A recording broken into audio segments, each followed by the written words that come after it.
Friends, welcome back to my channel. இன்றைக்கி நம்ம சேனலில் என்ன பார்க்க போகிறோம் பார்த்தீங்கன்னா, எப்பவும் போல் ஒரு vlog தான் பார்க்க போகிறோம். இப்போ தான் நம்மளோட சேனலை ஃபஸ்ட் டைம் பார்க்குறீங்க அப்படின்னா மறக்காமல் சேனலை சப்ஸ்கிரைப் பண்ணிவிட்டு பாருங்கள். கூடவே பக்கத்தில் உள்ள பெல் ஐக்கானே கிளிக் பண்ணிக்கோங்க. இப்போ வாங்க வீடியோக்குள்ளே போகலாம். இந்த விலாக் வந்து ஒரு 11 மணி போல் தான் நான் எடுக்கவே ஸ்டார்ட் பண்ணேன். அன்றைக்கி வந்து பார்த்திங்கன்னா கொஞ்சம் கேப்பையெல்லாம் இந்த கிராசரி ஐட்டம்லாம் இந்த மாதம் வாங்கிட்டு வந்துருந்து இல்லையா, அதில் ராகி மாவு வந்து ரெடி பண்ணி வைக்கலாம்னு சொல்லிட்டு ராகி தான் வந்து கழுவிக்கிட்டு இருக்கேன். ஏன்னா வீட்டில் கொஞ்சம் ராகி மாவு அரைச்சி வச்சுக்கலாம் அப்படின்ட்டு. இது வீட்டிலே நானே தான் ரெடி பண்ண போகிறேன். மிஷின்லாம் கொடுத்து அரைக்கலை. ஏன்னா நான் 1 கிலோ தான் வந்து வாங்கியிருக்கேன். அதை வந்து நான் மிக்சிலேயே வந்து திரிச்சிடலாம் அப்படின்ட்டு அதை கழுவி காய வச்சிடலாம்னு சொல்லிட்டு அதுதான் வந்து பண்ண போகிறேன். அதுக்கப்புறம் பார்த்திங்கன்னா இப்போ சம்மர்லாம் ஆரம்பிச்சிருச்சு இல்லையா, அதனால் கொஞ்சம் இந்த வத்தல் வடகம் இதெல்லாம் போடுறதெல்லாம் ரெடி பண்ணி வைக்கிறதெல்லாம் வச்சுக்கலாம். வெயில் காலத்தில் தான் இதெல்லாம் ரெடி பண்ணி வச்சுக்க முடியும். அப்போல்லாம் பார்த்திங்கன்னா முன்னாடியெல்லாம் பார்த்திங்கன்னா நல்ல 1 வருஷத்துக்கு தேவையான அந்த வத்தல் இதெல்லாம் வந்து ரெடி பண்ணி வச்சுக்குவாங்க அந்த சம்மர் வந்ததுக்கப்புறமே. ஏன்னா இதெல்லாம் வந்து மழைக்காலம் பனிக்காலத்தில் செய்ய முடியாதுல்ல, ஸ்டோர் பண்ணி வச்சுட்டா கெட்டும் போகாது, அப்படியே இருக்கும். அதனால் இன்றைக்கி அதுவும் நான் ரெடி பண்ண போகிறேன். அதுக்கப்புறம் வந்து கம்மங்கூழுக்கு அரைச்சி வைக்கணும். இது 3 வந்து இன்றைக்கி செய்ய போகிறேன். மெயினாக வந்து ராகியை வந்து நல்லா ஊற வைக்கல, நல்லா களைஞ்சிட்டு அரைச்சிட்டு நம்ம வந்து ஃபில்டர் பண்ணி எடுத்துக்கலாம். ஏன்னா இதில் நிறைய கல் மண்ணெல்லாம் இருக்கும், தூசியெல்லாம் வந்து இருக்கும். அதனால் நல்லா களைஞ்சிக்கலாம். ஒரு 4-5 தடவை வந்து களைஞ்சி எடுத்துகிட்டு இதை வந்து நான் ஒரு துணியில் போட்டிருக்கேன். அந்த தண்ணியெல்லாம் வடியிட்டோம். வடிஞ்சதுக்கப்புறம் வெயிலில் கொண்டு போய் காய வைக்கலாம். இதுக்கடையில் பார்த்தீங்கன்னா இட்லி அரிசி, அதாவது ரேஷன் புழுங்கு அரிசி இருக்கு இல்லையா, அதை வந்து நான் வந்து ஊற வச்சுருக்கேன். ரேஷன் புழுங்கு அரிசியில் 5 டம்ளரும் 1 டம்ளர் வந்து மாவு ஜவ்வரிசி அதுவும் வந்து எடுத்திருக்கேன். மொத்தத்தில் 6 டம்ளர் வந்து எடுத்திருக்கேன். இதை வந்து ஒரு 4 to 5 மணி நேரம் நல்லாவே ஊறட்டும். நல்லா களைஞ்சிட்டு நீங்கள் ஊற வச்சுருங்க. ஏன்னா இது நல்லா களையணும். களைஞ்சிட்டு அப்புறமா ஊற வச்சிட்டிங்கன்னா ஊறினதுக்கப்புறம் நான் காமிக்கிறேன். 4 ஹவர்ஸ் இல்லைன்னா 5 ஹவர்ஸ் வந்து ஊறட்டும். இதுக்கடையில் பார்த்தீங்கன்னா நம்ம ராகி கழுவி வச்சோம் இல்லையா, அதை போய் காய போட்டுடலாம். வெயில் வந்து அந்த அளவுக்கு இருக்குது. நான் வந்து கொஞ்சமாக ராகிங்கிறதுனால எல்லாமே வந்து இன்றைக்கி கீழேயே வந்து காய வச்சுக்க போகிறேன் ராகியை வந்து. ஏன்னா இந்த இடம் வந்து அதுக்கு போதுமானது இருக்கும், 1 கிலோ தானே அப்படின்ட்டு அதை வந்து காய வச்சுக்கிறேன். ராகி மாவு வீட்டில் ரெடி பண்ணி வச்சுக்கிறது பார்த்திங்கன்னா, நான் முழு ராகியும் வச்சுருப்பேன். அது வந்து தோசை மாவு ஆட்டுறதுக்கெலாம் வந்து எடுத்து வச்சுருப்பேன். இந்த மாவு வந்து பார்த்திங்கன்னா இடியப்பம், புட்டு இந்த மாதிரி ஐட்டம்லாம் அடை இதெல்லாம் வந்து செய்யலாம். அதுக்காக வந்து இதை கொஞ்சம் அரைச்சி வச்சுக்கலாம் அப்படின்னு வந்து கழுவி காய வச்சுக்கிட்டு இருக்கேன். பார்த்திங்கன்னா நல்லா காய போட்டேன். வெயிலும் பார்த்திங்கன்னா நல்லாவே போடுது. இது ஒரு இப்போ காலையில் நான் போட்டுக்கேன்னா ஈவினிங் வரைக்கும் கூட காஞ்சா போதும். அதுக்கப்புறம் ரொம்ப காயலாம். இந்த வெயிலுக்கே அது நல்லாவே காஞ்சிரும். அதனால் ஃபுல்லாக வந்து காயட்டுன்ட்டு இதை போட்டு விட்டேன். இதை உலர்த்தி விட்டுட்டு நம்ம மற்ற வேலையில் வந்து பார்க்கலாம். இதுக்கடையில் பார்த்தீங்கன்னா வாஷிங் மிஷின் வந்து பார்த்திங்கன்னா ட்ரம் க்ளீன் இன்றைக்கி வந்து பண்ணலான்னு நினச்சேன். ஏன்னா ரொம்ப நாள் ஆச்சு ட்ரம் க்ளீன் பண்ணி. அந்த கொஞ்சம் அழுக்கெல்லாம் வர ஆரம்பிச்சிருச்சு. அதனால் கிட்டத்தட்ட 1 மந்த் ஆயிடுச்சு. சரி இன்றைக்கி வந்து போட்டலாம் அப்படின்ட்டு ட்ரம் க்ளீன் வச்சு ஆன் பண்ணி விட்டுட்டேன். இதில் கொஞ்சம் வந்து நான் கம்ஃபர்ட் மட்டும் ஊற்றிக்கிறேன். ஸ்மெல் இல்லாமல் இருக்கிறதுக்காக கம்ஃபர்ட் மட்டும் ஊற்றிட்டு இதை வந்து ஓட விடட்டும். அது கொஞ்சம் ஒரு 2 மணி நேரத்துக்கு மேலே ஆகும் ஓடுறதுக்கு. இன்றைக்கி வந்து லஞ்சுக்கு வந்து பார்த்திங்கன்னா மட்டர் ரைஸ் தான் வந்து ஊற வச்சுருந்தேன். இது வந்து நல்லா இருந்தது. பாப்பாவுக்கும் ரொம்ப பிடிச்சிருந்துச்சி, எனக்கும் பிடிச்சிருந்துச்சி. என் ஹஸ்பண்டுக்கு எல்லாருக்கும் அதுதான் இன்றைக்கி. எல்லோரும் கொடுத்தது போக மீதி இவ்வளோ தான். கொஞ்சோண்டு ஒயிட் ரைஸ் மட்டும்தான் வச்சுருக்கேன். மத்தியானத்துக்கு பார்த்திங்கன்னா கருணக்கிழங்கு போட்டு காரக்குழம்பு வந்து வச்சுட்டு வாழைப்பூ வந்து பொரியல் வந்து பண்ணியிருந்தேன். வாழைப்பூலாம் வச்சு ரொம்ப நாள் ஆச்சு, அதனால் வாழைப்பூ பொரியல் வந்து பண்ணியிருந்தேன்.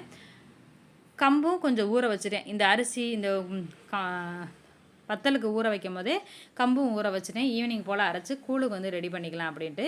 இன்றைக்கி 15 நாள் கழிச்சு தண்ணி இன்றைக்கி வந்ததுனால காலையிலேருந்து வேலை சரியாக போச்சு. அதுவே பெரிய வேலையாக இருந்தது. எல்லாமே ஃபில் பண்ணி வச்சாச்சு. இனி அடுத்த 15 நாள் கழிச்சு தான் இந்த தண்ணி வரும். அதனால் எல்லாமே கழுவி விளக்கி நான் தண்ணி பிடிச்சி வச்சாச்சு. சாத்துக்குடியெல்லாம் பார்த்திங்கன்னா பழையபடி காய்க்க ஆரம்பிச்சிருச்சு. எங்கள் வீட்டில் நிறையா வந்து இப்போ பிஞ்சு விட்டுருக்கு. இப்போ தான் ஒன்று ஒன்றா கீழே விழுக ஆரம்பிச்சிருக்கு. அதுவாக இதை கொஞ்சம் பெருக்க விட்டுட்டு பறிக்கணும். இது வந்து பார்த்திங்கன்னா கொஞ்சம் நார்மலான சைஸ் தான். ரொம்ப பெருசாகவும் வரும். ஆனால் அது குரங்கும் வந்துச்சுன்னா வைக்க விடாது. அதனால் கொஞ்சம் மீடியமான சைஸில் இருக்கும் போதே பறிச்சிருவேன். பாப்பா வந்து இன்றைக்கி ஒரு நல்ல வேலை வந்து செஞ்சா. அது என்ன வேலைன்னு பார்த்தீங்கன்னா, அணில் பறவைகள்லாம் இருக்கு இல்லையா, இதெல்லாம் வந்து கொஞ்சம் சம்மரில் தண்ணிக்காக தேடி அலைங்க. நம்ம வந்து தண்ணி தவிச்சிச்சுன்னா நம்மளே எடுத்து குடிச்சிருவோம். பாவம் அதுகெல்லாம் என்ன பண்ணோம். அதனால் இந்த மாதிரி சம்மர் டயத்தில் அங்கங்கே ஒரு வெளியில் ஒரு காம்பவுண்ட் சவத்தில் வெளியில் எங்கேயாவது வந்து அந்த மாதிரி பாக்ஸில் தண்ணி ஊற்றி வச்சிட்டோம்னாக்கா பறவைகளோ இல்லை அணிலோ எதுனாலும் வந்து குடிச்சிட்டு போகும். ஏன்னா இப்போ தான் ஒரு அணில் வந்து கீழே இருக்கிற தண்ணியை பார்த்து ரொம்ப நேரம் குடிக்க ட்ரை பண்ணிவிட்டு அப்புறம் ஓடி போயிடுச்சு. அதனால தான் பாப்பா வந்து இன்றைக்கி அதை பார்த்துட்டு அவளுக்காக வந்து தண்ணி கொண்டு வந்து வச்சுருக்கா அணிலுக்காக. இதே மாதிரி சம்மரில் எல்லார் வீட்லேயும் பார்த்தீங்கன்னா பறவைகள் இதெல்லாம் வந்து பார்த்திங்கன்னா நிறைய தெரியும். அதுகளுக்கு கொஞ்சம் தண்ணி இந்த மாதிரி வச்சிங்கன்னா ரொம்ப அதுகளுக்கும் கொஞ்சம் நல்லாயிருக்கும், நம்மளுக்கும் ஒரு ஏதோ ஒரு நல்லது செஞ்ச மாதிரி ஒரு ஃபீலிங் வந்து இருக்கும்.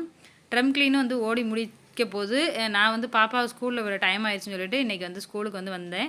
ஆனால் பாப்பா போகும்போது எப்போவுமே ரெகுலராக வந்து சம்மருங்கிறதுனால அவளுக்கும் எனக்கும் நான் வந்து போகிறப்ப ஆளுக்கு ஒரு இளநீ வாங்கி குடிச்சிட்டு தான் போகிறது. நான் குடிக்கிறேன்னா இல்லையா பாப்பாவுக்கு ரெகுலராகவே வாங்கி கொடுத்துருவேன். ஏன்னா சம்மரில் இந்த மாதிரி வந்து ட்ரிங்க்ஸ் வந்து நிறைய எடுத்துக்கணும். கூல் ட்ரிங்க்ஸு இந்த மாதிரி இளநீ, அதாவது நான் சொல்கிறது பாட்டில் ஐட்டம் கிடையாது, நம்ம ஜூஸ் ஃப்ரூட் ஜூஸு இந்த மாதிரி இருக்கு இல்லையா, அந்த மாதிரி அது இளநீ இந்த மாதிரி ஐட்டங்கள் நிறைய எடுத்துக்கலாம். வாட்டர் மெலன் இந்த மாதிரிலாம் எடுத்துக்கிட்டோம்னா உடம்புக்கு ரொம்ப நல்லது இந்த சம்மர் டயத்தில். அவளை விட்டுட்டு வந்ததுக்கப்புறம் அதுக்கப்புறம் ஈவினிங் மேலே தான் விளாக் எடுக்கவே ஆரம்பித்தேன். ராகி வந்து காஞ்சிருச்சு நல்லா, அதை எடுத்துகிட்டு வந்து மிக்சிலேயே திரிச்சலாம்னு சொல்லி மிக்சிலேயே ஃபுல்லாகவே அரைச்சி எடுத்துட்டேன். அரைச்சிட்டு சளிச்சு எடுத்து வச்சுக்கலாம் அப்படின்ட்டு சளிச்சிக்கிட்டு இருக்கேன். ஏன்னா இதை மிஷினில் கொடுக்குறதுக்கு என் ஹஸ்பண்ட் வந்ததுக்கப்புறம் தான் கொடுக்கணும். அதை வந்து உடனேயும் அரைச்சி கொடுக்க மாட்டாங்க. அதனால் வந்து நான் கொஞ்சம் தானே அப்படின்ட்டு மிக்சிலேயே வந்து அரைச்சலான்னு அதை அரைச்சி ஃபுல்லாகவே சளிச்சு எடுத்து வச்சுக்கிட்டு இருக்கேன். இதெல்லாம் ரெடி பண்ணி வச்சிட்டோம்னாக்கா நம்மளுக்கு வந்து ஏதாவது ஒரு டிஃபனுக்கு வந்து டக்குன்னு மாவு இட்லி மாவு இல்லைன்னா கூட இதை எடுத்து புட்டோ இடியப்பமோ எதுனாலும் செஞ்சிடலாம். இந்த மாவில் நான் இடியப்பம் ஒரு நாளைக்கு உங்களுக்கு செஞ்சு காமிக்கிறேன், ரொம்ப நல்லாயிருக்கும். அதுக்கப்புறம் சைடில் அப்படியே பார்த்தீங்கன்னா டீயும் போட்டுட்டு டீயை குடிச்சிக்கிட்டே இந்த வேலையை நான் வந்து பார்த்துக்கிட்டு இருக்கேன். நான் வந்து 1 கிலோ 2 கிலோ வரைக்கும் முடிஞ்ச வரைக்கும் வீட்லேயே நான் ரெடி பண்ணிடுவேன், எந்த மாவாக இருந்தாலுமே. அதே மாதிரி தான் இப்போ ராகி மாவும் நான் ரெடி பண்ணிவிட்டேன், சளிச்சும் எடுத்து வச்சுட்டேன், ஒரு பாக்ஸில் போட்டு ஸ்டோர் பண்ணி வச்சுட்டேன். இடியப்பம் புட்டுக்கும் உண்மையிலே இந்த மாவு ரொம்ப நல்லாயிருக்கும். அதுவும் நம்ம வந்து நார்மல் ஒயிட் ரைஸில் பண்ணுறதை விட இந்த மாதிரி ராகியில் செய்கிறது ரொம்ப நல்லது. அதை எடுத்து அந்த ஸ்பேஸில் வச்சுட்டு அதுக்கப்புறம் பார்த்திங்கன்னா கம்பும் நல்லா ஊறிடுச்சு. வத்தலுக்கு நான் ஊற வச்சுருந்தேன் இல்லையா, அதுவும் வந்து பார்த்திங்கன்னா நல்லா ஊறிடுச்சு. சில பேர் வத்தல்னு சொல்லுவாங்க, சில பேர் வடகம் சொல்லுவாங்க, வடாம்னு சொல்லுவாங்க, ஒவ்வொருத்தவங்க ஒவ்வொரு மாதிரி சொல்லுவாங்க. நாங்கள் வத்தல் தான் சொல்லுவோம். இதில் பார்த்திங்கன்னா ஜவ்வரிசி பார்த்திங்கன்னா கையை வச்சு அமுக்கும் போது இந்த அளவுக்கு அமுங்கி வரணும், அந்த அளவுக்கு வந்து ஊறி இருக்கணும். இதுவும் ஊறி இருக்குது, அதுவும் ஊறி இருக்குது. இப்போ வந்து இந்த நம்ம கிரைண்டரில் போட்டு ஆட்டிடலாம். அதுக்கு இடையில பார்த்திங்கன்னா குழம்பு நான் காலையிலேயே வச்சுட்டதுனால மத்தியானத்துக்கு ஒரு தடவை சூடு பண்ண மறந்துட்டேன்னா ஈவினிங்கில் ஒரு டைம் வந்து நான் சூடு பண்ணி வச்சுக்குவேன். ஏன்னா காலையிலேயே வைக்கிறோம் இல்லையா, அதனால் நைட்டு வரைக்கும் இருக்காது, கெட்டு போயிருங்கிறக்காக டீ போகிற டயத்தில் நான் வந்து குழம்பு மிச்சம் இருந்துச்சுன்னா சூடு பண்ணி வச்சுருக்குவேன். எப்போவுமே குழம்பு மேக்ஸிமம் மிச்சம் இருக்காது, மதியானத்தோடையே முடிஞ்சிடும். அப்படி கொஞ்சம் ஏதாவது இருந்துச்சுன்னா இந்த மாதிரி ஈவினிங் டயத்தில் சூடு பண்ணி வச்சுன்னா நைட்டு இட்லி தோசைக்கு இல்லை ரைஸ் இருந்தாலும் அதில் போட்டு சாப்பிட்டுக்கலாம் அப்படின்ட்டு அதை சூடு பண்ணி எடுத்து வச்சுட்ருக்கேன். சம்மர் ஆரம்பித்தனால மல்லிகைப்பூ பார்த்திங்கன்னா நல்லாவே பூக்க ஆரம்பிக்கும். ஏன்னா இந்த இது சீசன் தான், அதனால் நல்லா பூக்க ஆரம்பிக்கும். ஒருவேளை பூக்கலைன்னா இந்த அடியிலேருந்து வரக்கூடிய அந்த இலையெல்லாம் பார்த்திங்கன்னா உருவி விட்டுட்டனால மேலே இருக்கிற இதில் குச்சியில் வந்து புதுசாக ஒரு வந்து இலை வரும். அது அப்புறமா அதுக்கப்புறம் பார்த்திங்கன்னா மொட்டு நிறைய விடும். இதுக்கு வந்து 2-3 நாளைக்கு ஒரு தடவை தண்ணி ஊற்றினாலே போதும். நான் தண்ணி மேக்ஸிமம் ரொம்ப விடுறதே கிடையாது, ஏன்னா தண்ணி எங்கள் ஊரில் ரொம்ப பஞ்சமாயிடுச்சு இப்போவே. அதனால் ஆனாலும் இது வந்து நல்ல பூத்த செடி தான். இது அடுக்குமல்லி ஒத்தமல்லி ரெண்டுமே இருக்குது. அடுக்குமல்லியில் ஏற்கனவே பார்த்திங்கன்னா நிறைய சரஞ்சரமாக பூவெல்லாம் பூத்துருக்கு. நான் அதை பறித்து கட்டியிருக்கேன், அவ்வளோ பூ பூக்கும். சரி இந்த சம்மரில் எப்படியும் பூ பூக்கும் இல்லையா, அதனால் இந்த இலையெல்லாம் பறித்து விடலாம்னு சொல்லிட்டு அது எல்லாமே பறித்து விட்டுட்டு அதுக்கப்புறம் பார்த்திங்கன்னா 2 கொய்யா காயும் வந்து இருந்துச்சு செடியில், அதையும் பறிச்சுட்டு வந்தேன். அதுக்கப்புறம் என் ஹஸ்பண்டும் வந்து பார்த்திங்கன்னா ஃப்ரூட்ஸ் வந்து நிறையா வாங்கிட்டு வந்துருந்தாங்க. ஏன்னா இவ்வளோ நாள் பார்த்தீங்கன்னா கொஞ்ச நாள் ஃப்ரூட்ஸ் வந்து வாங்காமையே இருந்துச்சு. இப்போ பழையபடி வந்து ஃப்ரூட்ஸ்லாம் நிறைய எடுத்துக்கலாம்னு சொல்லிட்டு வாங்கி என் ஹஸ்பண்ட்டை சொல்லிட்டு இருந்தேன். அவங்களும் பார்த்தீங்கன்னா நிறைய ஃப்ரூட்ஸ் வாங்காதனால அந்த பேஸ்கெட் வந்து ஒரு ஓரமாகவே இருந்துச்சு, அதில் நல்லா தூசி அடைஞ்சிருச்சு. சரி அதையெல்லாம் தொடச்சி வச்சுட்டு அதுக்கப்புறம் வாங்கிட்டு வந்த ஃப்ரூட்ஸை வந்து வச்சுக்கலாம் அப்படின்ட்டு அதை ஃபுல்லாகவே தொடச்சி எடுத்துக்கிட்டு இருக்கேன். ஏன்னா நம்ம ரெகுலராக யூஸ் பண்ணால் அதை தொடச்சி வச்சுட்ருப்போம். இதில் வந்து கொஞ்சம் நாளாக ஃப்ரூட்ஸ் இல்லாதனால அது ஒரு ஓரமாகவே இருந்துச்சா, அதில் நல்லா தூசி அடைஞ்சிருச்சு. ஒரு ஈர டவலை வச்சு அதை ஃபுல்லாகவே நல்லா தொடச்சி எடுத்துக்கிறேன். எந்த ஒரு பொருளும் டெய்லி க்ளீன் பண்ணால் மட்டும்தான் எல்லாம் நீட்டாக இருக்கும். இந்த மாதிரி நம்ம யூஸ் பண்ணாமையோ இல்லை எடுக்காமையோ வச்சுருந்தோம்னாக்க அப்படியே தூசி வந்து அடைஞ்சிரும். இன்றைக்கி வாங்கிட்டு வந்த ஃப்ரூட்ஸ் என்னென்னு பார்க்கலாம். ஆப்பிள் கொஞ்சம், அதுக்கப்புறம் வந்து சப்போட்டா பழம், கொய்யா பழம், இது எல்லாமே வாங்கிட்டு வந்திருந்தாங்க. கொய்யா வந்து என் ஹஸ்பண்டுக்கு வந்து ரொம்ப பிடிக்கும். அப்பப்போ வந்து அதாவது பழமாக இருக்காமல் கொஞ்சம் காயாக இருந்தால் அவங்க விரும்பி சாப்பிடுவாங்க, அதனால் அவங்களுக்காக கொய்யா வந்து வாங்கிட்டு வந்தாங்க. நானுமே ரொம்ப பழம் சாப்பிட மாட்டேன், ஓரளவுக்கு மீடியமான காய், அதாவது காயும் இல்லாமல் பழமும் இல்லாமல் இருக்கும் இல்லையா, அந்த மாதிரி இருக்கும்போது நல்லா சாப்பிடுவேன். அதனால் என் ஹஸ்பண்ட் வந்து எல்லாமே வாங்கிட்டு வந்தாங்க. அதை ஃபுல்லாக வந்து அந்த பேஸ்கெட்டில் வந்து எடுத்து வச்சாச்சு. கொய்யா மட்டும் கொஞ்சம் கூட வாங்கிட்டு வந்திருக்கா, சப்போட்டாவும் கொஞ்சம் கூட வாங்கிட்டு வந்தாங்க. ஏன்னா சப்போட்டா வந்து கொஞ்சம் பழமாக உள்ளதப்பெல்லாம் நான் எடுத்து தண்ணியில் போட்டு கழுவி வச்சுருக்கேன், வேணுங்கிறவ எடுத்து சாப்பிடட்டும் அப்படின்னு. இது எல்லாமே பார்த்தீங்கன்னா வீட்டில் இப்போ காய்ச்ச சாத்துக்குடி, நெல்லிக்காய் வந்து ஏற்கனவே வாங்கினது. நான் ஏபிசி ஜூஸ் வந்து போடுவேன் இல்லையா, அதுக்காக நெல்லிக்காய் வாங்கி வச்சுருந்தேன். இது எல்லாமே எடுத்து வச்சுட்டு ரெகுலராக வர டயத்துக்கு வாக்கிங் வந்து வந்துட்டோம். ஏன்னா பாப்பா வந்து 5:30க்கு தான் வந்து வருவா. அவள விடுற டயத்தில் பார்த்தீங்கன்னா, நாங்கள் வந்து நானும் என் ஹஸ்பண்ட் வந்து வாக்கிங் வந்து போவோம். ஒரு 1/2 அன் ஹவர் வந்து போவோம். ரெகுலராகவே நான் போயிட்டுருக்கேன். நானும் என் ஹஸ்பண்ட் வந்து ஒரு நாள் கூட விடாமல் போயிட்டுருக்கோம். ஒரு இந்த ரவுண்ட் நான் ஏற்கனவே சொல்லியிருந்தேன்ல, இதில் வந்து ஒரு 5, 6 ரவுண்டு வந்து அடிப்பேன். அதுக்கப்புறம் வீட்டுக்கு வந்ததுக்கப்புறம் கிரைண்டரில் வந்து வத்தலுக்கு வந்து போட்டுட்டேன். அது நல்லா ஆடட்டும். இது வந்து பார்த்திங்கன்னா, என்ன பக்குவம் பார்த்திங்கன்னா, நல்லா வந்து நைஸாக ஆடணும். முடிஞ்ச வரைக்கும் எவ்வளோ நைஸாக அரைக்க முடியுமோ அவ்வளோ நைஸாக வந்து அரைச்சிக்கலாம். அதில் தண்ணியாக தான் இருக்கணும். ரொம்ப கெட்டியாக இட்லி மாவு பார்த்துக்கலாம் இருக்கணும்னு அவசியம் இல்லை. நல்லா தண்ணியாகவே ஆட்டியிருக்கலாம். தண்ணியை ஆட்ட முடியல அப்படின்னா கெட்டி ஆட்டிட்டு தண்ணியை ஊற்றி கரைச்சிக்கலாம். இதை ஆடட்டும் நல்லா.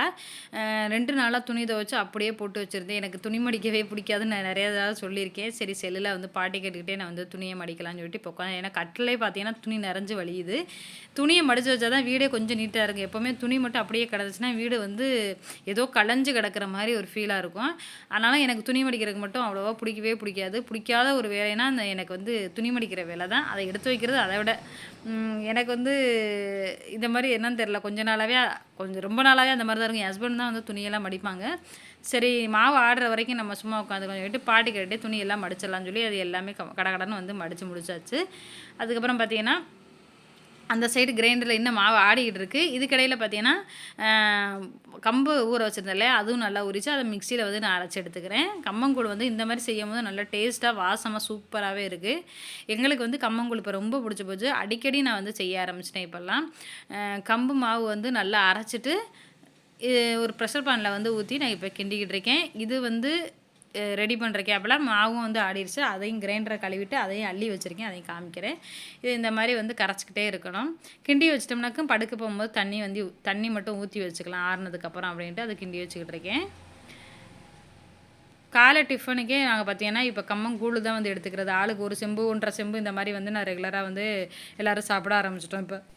ஏன்னா முன்னாடிலாம் பார்த்தீங்கன்னா எல்லாருமே கம்மங்கூழ், கேப்பக்கூழ் இந்த மாதிரி தான், ராகி களி இந்த மாதிரி தான் வந்து சாப்பிடுவாங்க. இப்போ தான் இட்லி தோசையெல்லாம். அதனால் வந்து இதை வந்து இப்போ காசு கொடுத்து வெளியில் வாங்கி சாப்பிட்றத விட நம்மளே வீட்டில் இந்த மாதிரி ரெடி பண்ணி வச்சுட்டு நம்ம சாப்பிட்றத பசங்களும் பார்த்தா அவங்களும் சாப்பிடுவாங்க. ஏன்னா நம்ம சாப்பிட்றத அவங்க வந்து சாப்பிட முடியும். நம்மளே செய்யாமல் இருந்துட்டோம்னாக்கா அவங்களுக்கு அதை பற்றின இதே தெரியாது. அதனால் வந்து கம்மங்கூழும் நான் வந்து வீட்டிலேயே ரெடி பண்ணி வச்சுட்டேன். இந்த அளவுக்கு வந்து நல்லா காய்ச்சி வச்சுட்டேன். காய்ச்சும் போதே பார்த்தீங்கன்னா நல்லா வாசமாக சூப்பராக வந்து இருக்கும். இது கொஞ்சம் ஆறட்டும். ஆறினதுக்கப்புறம் நம்ம தண்ணி வந்து ஊற்றி வச்சுக்கலாம். இங்கே வந்து பார்த்திங்கன்னா வத்தலுக்குள்ள மாவு வந்து ரெடி பண்ணியாச்சு. பார்த்திங்கன்னா தெரியும் எவ்வளோ தண்ணியை வந்து ஆட்டி வச்சுருங்க பாருங்கள். முடிஞ்ச வரைக்கும் நான் சொன்ன மாதிரி நல்லா நைஸாகவே ஆட்டி எடுத்துக்கோங்க.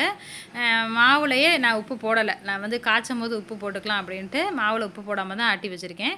நீங்கள் உப்பு வேணாலும் இப்போ போடுறதுனாலும் போட்டு ஆட்டிக்கலாம். அப்படி இல்லைன்னா காய்ச்சும் போது வந்து போட்டு ஆட்டிக்கலாம். நல்ல தண்ணி நிறையாவே தான் ஊற்றிருக்கேன். இந்த அளவுக்கு வந்து தண்ணியை கரைச்சி வச்சுக்கோங்க.